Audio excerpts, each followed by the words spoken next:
శుక్లాంబరధరం విష్ణుం శశివర్ణం చతుర్భుజం ప్రసన్నవదనం ధ్యాయేత్ సర్వవిఘ్నోపశాంతయే. మాతపితలకు, గురువులకు, ఆ భగవంతుడికి నమస్కారం. సన్మార్గం ప్రేక్షకులందరికీ నా నమస్సుమాంజలుడు. భారతీయ సంస్కృతి అత్యద్భుతమైనటువంటిది. మన సంస్కృతికి ఈ ప్రపంచ దేశాలన్నీ కూడాను ఆశ్చర్యపోతున్నాయి. ముఖ్యంగా మన కుటుంబ వ్యవస్థను చూసి వాళ్ళంతా కూడా ఈర్ష్యపడుతూ ఉన్నారు. అసలేమిటి వీళ్ళు, తల్లి తండ్రి కొడుకులు అందరూ కూడా మనవాళ్ళు మనవరాలతో కలిసి ఎంత హాయిగా గడుపుతున్నారు వీళ్ళంతా అనుకుంటూ వాళ్ళు ఎంత బాధపడుతూ ఉంటారు ఒక్కోసారి. అయ్యో, ఈ భారతీయ సంస్కృతి ఇంత గొప్పగా ఉంది కదా, మేము కూడా మా కుటుంబ వ్యవస్థని ఈ విధంగా తీర్చిదిద్దుకుంటే బాగుంటుందేమో అనుకుని వాళ్ళందరూ ఆశపడుతున్నారు. ఆశపడటం కాదండి. నేను అమెరికాలో చూశాను, నేను అటు యూకేలో చూశాను. అందరూ కూడాను మన వ్యవస్థ వైపే కన్ను పెట్టారు. అంత అద్భుతమైనటువంటి వ్యవస్థ మనది. పెద్దల మాటన్న పెరుగన్నంబు మూట స్వీకరించవలెను చిత్తమందు, అట్లు చేయకున్న హానియే కలుగును, ఉన్నమాటనే తెలుపుచున్నమాట. పెద్దల మాట పెరుగన్నంతో సమానం. పెరుగన్నం అంటే ఈ మధ్య అసలు మన వాళ్ళకి తెలియదు, ఇప్పుడున్నటువంటి వాళ్ళకి. ఏమండి, రాత్రిపూట అన్నం దాన్ని నీళ్ళల్లో వేసి లేకపోతే మజ్జిగలో వేసి అట్టి పెట్టేవాళ్ళు. పొద్దున్న లేచి తరడి అని తినేవాళ్ళు. ఆహాహా, ఆవకాయ పచ్చడి కొంచెం నంజుకుంటూ తింటూ ఉంటే, పచ్చిమిరపకాయ కొరుక్కుంటూ తింటూ ఉంటే ఎంత కమ్మగా ఉంటుందో, అలాగే పెద్దవాళ్ళ మాటలు కూడా అంత కమ్మగా ఉంటాయి అన్నమాట. పెద్దవాళ్ళు అంటే సామాన్యం కాదండి, అందరికీ అందుబాటులో ఉండేటువంటి విషయం కాదు. ఈ సంస్కృతిలో భాగంగా వాళ్ళందరూ కూడాను, మన ఇంట్లో ఒక పెద్దవాళ్ళు ఉన్నారంటే, ఒక ఆయన పెద్ద ఆయన ఉన్నాడు అంటే అది ఎంత మనకి ధైర్యంగా ఉంటుందో తెలియదు మీకు. అసలు ఈ రోగాలు నొప్పులు అసలు రావండి ఇళ్లల్లో పెద్దవాళ్ళు ఉంటే. వాళ్ళే చెప్పేస్తారు మందులు. ఒరే, అదిగో ఆ కరక్కాయ కొంచెం అరగ తీసుకుని ఆ తేనెలో రాకేసాయి, అది దగ్గుపోతుంది అంటారు. కాస్త అజీర్తి చేస్తే జీలకర్ర వాయమో ఏదో పెట్టేసి తాగేయమంటారు, తగ్గిపోతుంది. ఈ విధమైనటువంటి వంటింటి మందుల్ని నాయనమ్మలో అమ్మమ్మలో వాడు చెబుతూ ఉంటారు. అసలు ఈ కుటుంబ వ్యవస్థ ఇలా పదిలంగా ఉంటేనే మన యొక్క సమాజం బాగుపడుతుంది. ఉమ్మడి కుటుంబం అంటారు దీన్ని.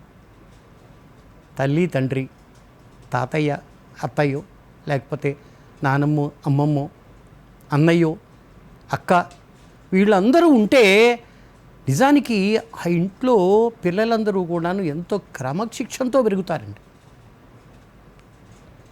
వాళ్ళకి ఎంత తోడ్పాటు ఉంటుందంటే నిజానికి వాళ్ళు చదువుల్లో కూడా ఎన్ని రకాలు. ఏమండి, ఆ రోజుల్లో, ఇప్పుడు నాకు తెలియదు కానీ ఆ రోజుల్లో బయట పడుకుని చక్కగా ఒక నులక మంచం వేసుకుని ఆ నులక మంచం మీద పడుకుని ఒక తాతయ్యో లేకపోతే నానమ్మో పక్కన పడుకుంటూ వాడికి ఏదో మళ్ళీ చిరుతుళ్ళు తినిపిస్తూ కథలు చెబుతూ ఉంటే, ఏ చందమామ కథలు, ఏ లేకపోతే పేదరాశి పెద్దమ్మ కథలు, ఏ బేతాళ కథలు చెబుతూ ఉంటే అవి వింటూ వింటూ వింటూ వాళ్ళు ఊగొడుతూ నిద్రపోయేవాళ్ళు. ఆ వెన్నెలలో, ఆ పౌర్ణమి వెన్నెలలో చక్కగా హాయిగా కూర్చుని ఆ చల్లటి గాలిలో వాళ్ళ యొక్క ఒడిలో పడుకుని వాళ్ళు నిద్రపోయేవాళ్ళు. అంత ఆనందంగా నిద్రపోయేవాళ్ళు. చూడండి, ఈ విధమైనటువంటి కుటుంబ వ్యవస్థ ఉండేది ఆ రోజుల్లో. ఇప్పుడు చూస్తే ఎవరికి వారే యమునా తీరే, ఎవరి దారి వాళ్ళది. ఉద్యోగాలు ఏమండి, కొడుకు దారి కొడుకుది, పెద్ద కొడుకు దారి పెద్ద కొడుకుది, చిన్న కొడుకు దారి చిన్న కొడుకుది, పిల్లలు వెళ్ళిపోతున్నారు, అందరూ వెళ్ళిపోతున్నారు. ఇంకొక గమ్మత్తు ఏమిటో తెలుసా అండి, ఇప్పుడు జరుగుతున్న విషయం మనకి సమాజంలో, పిల్లలందరూ కూడా వీళ్ళ దగ్గర ఉండటల్లా. అందరూ అమెరికాలో ఉంటున్నారు, లండన్లో ఉంటున్నారు, ఎక్కడో ఉంటున్నారు, ఆస్ట్రేలియాలోనో ఎక్కడో కెనడాలోనో ఎక్కడో ఉంటున్నారు. ఇక్కడ ఉండేది ఎవరు ఉంటున్నారు? ఆడపిల్లలకి పెళ్ళిళ్ళు చేసి పంపించేస్తారు, వాళ్ళ దారిలో వాళ్ళు వెళ్ళిపోతారు. అవునా? ఇక మిగిలేది ఎవరు పాపం? ఈ ముసలాయన.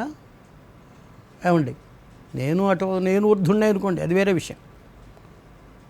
ఆ ముసలమ్మ, ఒకరికి ఒకరు ఏదైనా కొంచెం ఏదైనా ఇబ్బంది కలిగింది అనుకోండి, ఎవరు చూసుకోవాలండి? ఎవరు చూసుకోవాలి ఈ కుటుంబాన్ని? ఎవరు ఆదుకుంటారు చెప్పండి? ఎవరికి వాళ్ళే. అసలు ఈ రోజులు ఎలా ఉందంటే, ఇక్కడ హైదరాబాద్ నగరంలో చూస్తే పెద్ద పెద్ద అంతస్తులు బిల్డింగులో ఉంటున్నారు కదా వీళ్ళంతా కూడాను, ఫ్లాట్స్లో పెడుతున్నారు పిల్లలు తీసుకొచ్చి వీళ్ళ తల్లిదండ్రులు. ఎందుకంటే ఇండిపెండెంట్ హౌస్లో కష్టం అని చెప్పి ఫ్లాట్స్లో పెడుతున్నారు. ఫ్లాట్స్లో పెడితే పక్క ఫ్లాట్ ఎవరో కూడా తెలియనటువంటి పరిస్థితిలో, దౌర్భాగ్య స్థితిలో ఉన్నామండి మనం ప్రస్తుతం. మీరు క్షమించాలి నన్ను ఇలా అంటున్నది. ఎవరుంటున్నారో కూడా తెలియదు. ఎలా ఫీల్ అయిపోతున్నారంటే ఒంటరితనం ఫీల్ అవుతున్నారు. పలకరించే వాళ్ళు లేరు, నానేవాళ్ళు లేరు. ఏదైనా ఒంట్లో బాగుండకపోతే ఏం చెయ్యాలి వీళ్ళు? అలాంటి పరిస్థితిలో చిక్కుకుని వాళ్ళంతా గిలగిలలాడిపోతూ ఉన్నారు. పెద్దలందరూ కూడా, వృద్ధులందరూ కూడాను. కారణం ఏమిటి? కుటుంబ వ్యవస్థ మారిపోయింది. ఉమ్మడి కుటుంబాలు పోయాయి, ఎవరికి వారే యమునా తీరే అయిపోయారు. ఇంకొక విషయం చెప్పాలి. ఈ పిల్లలు చూసారా, మనవళ్ళు మనవరాళ్ళు తాతయ్యలు నానమ్మలు అమ్మమ్మల పర్యవేక్షణలో ఉంటే వాళ్ళు చాలా జాగ్రత్తగా కనిపెడతారు వాళ్ళని. వాళ్ళ యొక్క పద్ధతి ఎలా ఉంటుంది, వాళ్ళ మాట తీరు ఎలా ఉంటుంది, వాళ్ళ ప్రవర్తన ఎలా ఉంటుంది చూసి వాళ్ళు ఏం చేస్తారో తెలుసా? వాళ్ళని వారిస్తారు. ఒరేయ్, మన వాడేది కొంచెం దారి తెప్పుతున్నట్టు కనబడుతోందిరా, వీడి మాటల్లో కొంచెం తేడా ఉందే అంటారు. చెప్పేస్తారు పెద్దవాళ్ళు, కనిపెడతారు వాళ్ళు. ఆ విధమైనటువంటి అనుభవం ఉంటుంది వాళ్ళకి, అనుభవశాలు వాళ్ళు. అట్లాగే పెళ్ళిళ్ళ విషయంలో కూడా వాళ్ళంటూ మనతో పాటు ఉంటే తప్పనిసరిగా ఎంతో మేలు చేసినటువంటి వాళ్ళు అవుతారు వాళ్ళందరూ కూడా మనకి. సరే, ఇక పిల్లలైతే ఎలా ఉన్నారంటే, ఇప్పుడు మీరు నన్ను కోపడొద్దు, ఆ మాట చెప్తున్నాను. ఫస్ట్ ఫ్లోర్లో ఉన్న కుర్రవాడిని భోజనానికి పిలవాలి అంటే సెల్ ఫోన్లో పిలుస్తున్నారండి. సెల్ ఫోన్లో, అయ్యా నాన్న బ్రేక్ఫాస్ట్ రెడీగా ఉందిరా నా కిందకి. ఎంత కర్మ పట్టిందండి అసలు. ఒక ఇంట్లో ఉంటూ ఒక ఇంట్లో వాళ్ళని ఒక డిన్నర్కో ఒక లంచ్కి నేను ఇంగ్లీష్ వాడుతున్నాను కదా, అలా వాడాలి. లేకపోతే వాళ్ళు అలాగే పిలుచుకుంటారు. భోజనానికి రారా అని అంటే రారు, డిన్నర్కి రారా అని పిలవాలి, లంచ్కి రారా అని పిలవాలి. ఇలా పిలుచుకుని ఫోన్లో పిలుచుకోవాల్సిన కర్మ పట్టిందండి. ఫస్ట్ ఫ్లోర్లో వాడిని, కింద తల్లి. అంటే ఏమిటి? వాళ్ళ పరిస్థితి కూడా ఆలోచించండి, ఆ పిల్లల పరిస్థితి కూడా, ఆ చిన్న పిల్లల పరిస్థితి కూడా ఆలోచించండి. వాళ్ళు ఒంటరితనాన్ని ఫీల్ అవుతున్నారు, ఇది నిజం. వాళ్ళకి ఎవరు సహాయం? ఎవరు? ఇంటర్నెట్లు, సెల్ ఫోన్లు. ఈ సెల్ ఫోన్లతో సహవాసం చేస్తున్నారు వాళ్ళు, ఫ్రెండ్షిప్ చేస్తున్నారు. ఆ ఇంటర్నెట్లో ఏమేమి చూస్తున్నారో ఎవరికి తెలియదు, మనకు తెలియదు. రకరకాలైనటువంటి స్టఫ్ ఫీడ్ చేస్తున్నారు ఇంటర్నెట్లో. సరే, ఆ ఇంటర్నెట్లో అలా ఉంచితే మనకి కొందరు పిల్లలు బయటికి వెళ్ళిన తర్వాత ఏం చేస్తున్నారో ఎవరికి తెలియటల్లా. మద్యం మత్తులో తూలిపోతున్నారని వింటున్నా నేను. మత్తు పదార్థాలు సేవిస్తున్నారని కూడా తెలుస్తోంది. అందుకే మన పోలీస్ శాఖ వారు అప్రమత్తంగా ఉంటున్నారు. ఏంటి డంక్ అండ్ డ్రైవ్ అని చెప్పి చూసారా, వింటున్నారా మీరు? శుభ్రంగా తాగేసి ఫ్రెండ్స్తో ఏమండి ఎంజాయ్ చేసి రాత్రికి వాళ్ళు మత్తు మందు పుచ్చుకుని వాళ్ళు ఏం చేస్తున్నారంటే డ్రైవింగ్ చేస్తున్నారు. వీళ్ళు పిల్లలందరూ కూడాను సన్మార్గంలో లేకుండా ఒక చెడు మార్గంలో వెళుతున్నారు అనేటువంటిదే ఇక్కడ మనం చెప్పుకోవాల్సింది. కారణం ఏమిటి అంటే, ఇంట్లో పెద్దవాళ్ళు లేకపోవటం వలన, వారి యొక్క పర్యవేక్షణ లేకపోవటం వలన ఇలా జరుగుతోంది. ఏమిటి? తల్లిదండ్రులు వాళ్ళే చాలా బిజీగా ఉంటారు.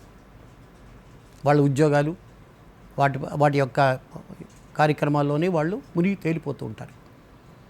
అలాంటప్పుడు ఈ పిల్లల్ని చూసుకోవాల్సినటువంటి చివరికి భోజనం పెట్టడం కానీ, పిల్లలకు భోజనం పెట్టడం కానీ, ఆలనా పాలన కానీ, వాళ్ళకి ముద్దు మురిపెం కానీ కేవలం ఈ పెద్దవాళ్ళు మాత్రమే చూసుకోగలుగుతారు. ఎవరు? తాతయ్యలు, అమ్మమ్మలు, నాన్నమ్మలే చూడగలుగుతారు. ఇలా పెరిగినటువంటి వాళ్ళకి నిజానికి అంటే ఇంత ఆప్యాయత, అనురాగంతో, ప్రేమతో పెంచగలిగితే వాళ్ళ ఆరోగ్యం బాగుంటుంది. తర్వాత వాళ్ళ ప్రవర్తన, వాళ్ళ సంస్కారం చాలా బాగుంటుంది. అంతేకాదు వాళ్ళు విద్యలో కూడా చాలా ముందడుగు వేస్తారు అని కూడా చాలామంది చెబుతున్నారు. ఐశ్వర్యం అంటే ఏదో కాదండి. ఐశ్వర్యం అంటే ఏమనుకున్నారు? కేవలం ఏదో కొన్ని లక్షల రూపాయలు బ్యాంకుల్లో ఉండటమో, లేకపోతే కొన్ని ఎకరాలు, 100 ఎకరాలు ఉండటం కాదండి ఐశ్వర్యం అంటే. ఐశ్వర్యం అంటే తెల్లవారు లేచిన తర్వాత తల్లిదండ్రుల దర్శనం చేసుకుని వాళ్ళ పాదాల నమస్కారం చేసుకున్నటువంటి వాడే ధన్యుడు. అదే ఐశ్వర్యం అంటే. నిజానికి ఐశ్వర్యం అదే. అంతేగాని మీకు లక్షలు, కోట్లు బ్యాంకులో ఉంటే ఐశ్వర్యం కాదండి. నిజమైన ఐశ్వర్యం ఇదే. అంతటి మహాభాగ్యం ఉంటే మాత్రం వాడు ధన్యుడవుతాడు నిజానికి. అంతకన్నా పుణ్యం ఏముంటుందండి? తల్లిదండ్రులు సేవించుకోవటం కన్నా కూడా ఉండేటువంటి పుణ్యం ఇంకా. అందుకే అన్నారు కదా, మనం వేదాల్లో చెప్పింది ఏం చెప్పారు? మాతపితలనే ముందు చెప్పారు, అమ్మని చెప్పారు ముందు. అమ్మే శక్తి స్వరూపిణి, సరస్వతి అవతారం, మహాలక్ష్మి. మహిళ అంటే ఎవరు అనుకున్నారు? ఆమె. అంతా కూడా మనకి కుటుంబం సక్రమంగా నడవాలి అని అంటే, కుటుంబం అందరూ కూడా పైకి రావాలి అని అనుకుంటే మహిళ ముఖ్యం మనకి. అంతే. అందుకోసమని అమ్మ ముఖ్యం.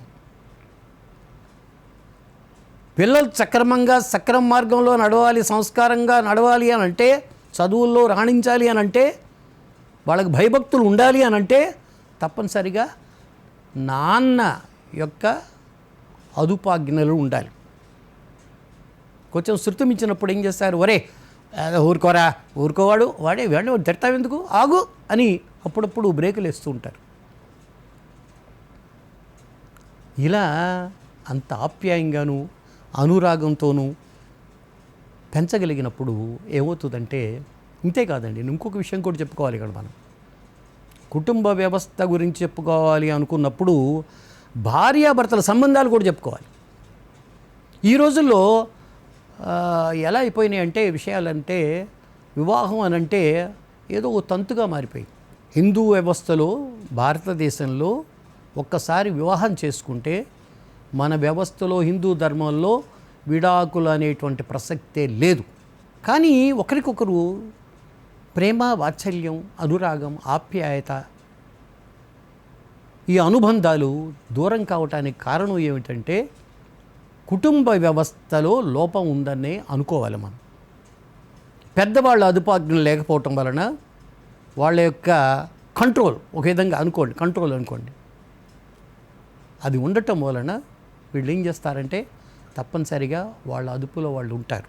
అంతేకాదు వాళ్ళల్లో ఒక విధమైనటువంటి ప్రేమాభిమానాలు, వాళ్ళ అత్తగారు రావటం అని, మామగారు రావటం అని, బావమర్దులు రావటం కానీ, లేకపోతే వదినలు రావటం కానీ, వాళ్ళందరూ వస్తూ బంధువర్గం వస్తారు. పెద్దవాళ్ళు ఇంట్లో ఉంటే బంధువర్గం కూడా మనకి ఇంటికి వస్తూ ఉంటారు, పోతూ ఉంటారు. ఆ విధంగా ఏమిటంటే మనకి సుహృద్భావం ఏర్పడుతూ ఉంటుంది. సమిష్టి కుటుంబం ఉన్నప్పుడు, నేను ఇందాక చెప్పాను చూడండి, మీరు మల్టీ స్టోరీడ్ బిల్డింగ్లో ఉన్నా మరెక్కడున్నా సరే పెద్దవాళ్ళు ఇంట్లో ఉంటే తప్పనిసరిగా మీకు నైబర్స్ ఎవరో కూడా ఏం జరుగుతుందో కూడా ఆ బిల్డింగ్లో అన్ని విషయాలు తెలిసిపోతాయి. ఎందుకంటే వాళ్ళ మనస్తత్వం అటువంటి కలిసిపోయే మనస్తత్వం, అందరితో కలిసి ఉండాలి, మనం కలిసి బ్రతకాలి అనేటువంటి మనస్తత్వం. నైబర్హుడ్ అనేటువంటిది వాళ్ళకి తెలుసు, దాని వాల్యూ ఏమిటో. ఎప్పుడైనా చూడండి ఒకసారి, ఏదైనా అవసరం వచ్చినప్పుడు 10 మంది టక్కన పరిగెత్తుకుని రావాలండి. ఎందుకంటే మనం బ్రతుకుతున్నామో చెప్పండి. ఆ మంచితనంతో మనం బ్రతకలేకపోతే ఎలా చెప్పండి? ఎంత కష్టం అవుతుంది జీవనం. చూడండి ఎంత కష్టపడతామో తెలుసా మనకి. అలా కాకుండా 10 మందితో కూడా చక్కగా హ్యాపీగా వాళ్ళందరితో కూడా ఫ్రెండ్లీగా ఉండాలి అనేటువంటి తత్వాన్ని ఈ కుటుంబ వ్యవస్థలో పెద్దవాళ్ళు ఉన్నప్పుడే మనకి దాని వాల్యూ ఏమిటో తెలుస్తుంది, దాని ఉపయోగం ఏమిటో తెలుస్తుంది. ఏమండి, ఇది అనుభవించినటువంటి వాళ్ళకి తెలుస్తుంది. అందుకని మన వివరం లేకపోతే చాలామంది నైబర్స్లో చాలా మంచి వాళ్ళు ఉంటారు. చక్కగా పెద్దవాళ్ళు ఉన్నప్పుడు ఏంటంటే ఆ పెద్ద ఆయనకి ఒంట్లో బాగాలేదు, ఒకసారి వీళ్ళు పలకరించొద్దారండి అంటూ ఉంటారు. ఇలాంటి సుహృద్భావం ఉన్నటువంటి ఒక కుటుంబం నిజానికి అద్భుతమైనటువంటి కుటుంబం, మంచి కుటుంబం అది. అదే పండంటి కుటుంబం అది. పండంటి కాపురం అంటారు చూడండి, పండంటి కుటుంబం. ఇలా కుటుంబాలు కావాలి మనకి. మళ్ళీ సమిష్టి కుటుంబాలు రావాలి. పెద్దవాళ్ళు తప్పనిసరిగా వాళ్ళ దగ్గర ఉంచుకోవాలి. అలా ఉంచుకున్నప్పుడు పిల్లలు క్రమశిక్షణతో మంచి పౌరులుగా పెరిగేటువంటి అవకాశం డెఫినెట్గా ఉంటుంది అని నేను బల్లగుద్ది మరీ చెప్తాను. కానీ చూడండి, ప్రపంచంలో ఎన్ని దేశాలో అదే చెప్పుకుంటున్నా ఇందాక నేను, అక్కడ పిల్లలందరూ కూడా పాడైపోతున్నారు. కానీ మన పిల్లల్ని చూసి వారంతా కూడా గర్వపడతారు. తెలుసా మీకు? నేను గర్వంగా చెప్తున్నాను ఈ మాట మీకు అందరికీ కూడా. కాబట్టి తల్లిదండ్రుల్ని, పెద్దల్ని గౌరవించడం మన పిల్లలకి నేర్పించండి. వాళ్ళతో కలిసిమెలిసి బ్రతకడం నేర్చుకోండి. వాళ్ళని ఆదరించండి, గౌరవించండి, ప్రేమించండి. మీ పిల్లలకి ప్రేమ మార్గాన్ని నేర్పించండి అని మాత్రం చెబుతూ, సన్మార్గం ప్రేక్షకులందరూ హాయిగా ఆనందంగా ఉండాలి అని కోరుకుంటూ సెలవు తీసుకుంటారు. నమస్కారం.